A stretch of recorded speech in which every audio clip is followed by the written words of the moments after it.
ખાવાનું બનાવ્યું નહીં બનાવી ખાવાનું નહીં બનાવ્યું, ચમ બાટલો જ પતી ગયો હે ને. તાર શું કરતી તા હવે કે બાટલો પતી ગયો એટલે હું જવું ભરાવા આવ્યો જો હોય તો ભરાવતા હું બરાબર. તમે આયા જ છો હવે તો. હા, તો બરાબર આપણે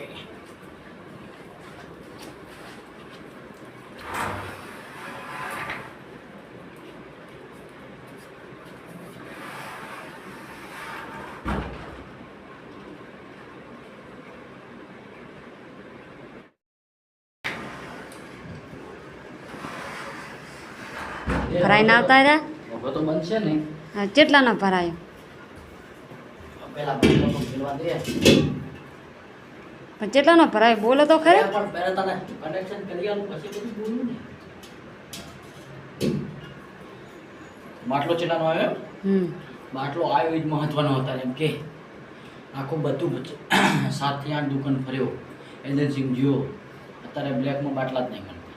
આ બાટલો એક હતો, હું બાટલો આવ્યો યાર મારે ખાવાનું પતી ગયું ને મારે જમવાનું બનાવવાનું હતા. મને કે 3000 રૂપિયા થશે. 1200 રૂપિયા મિત્રો બાટલો ભરાવતા હતા ને અત્યારે 3000 રૂપિયા થઈ ગયા. વિચારો હવે શું કરવાનું કહો મોંઘવારી મિત્રો. જો હું તો 3000માં બાટલો મિત્રો ભરાઈને લાવ્યો હું. પણ મિત્રો તમે કોમેન્ટ કરજો કે તમારે પણ આવો બાટલો અહીંયા મોંઘો મળે કે સસ્તો.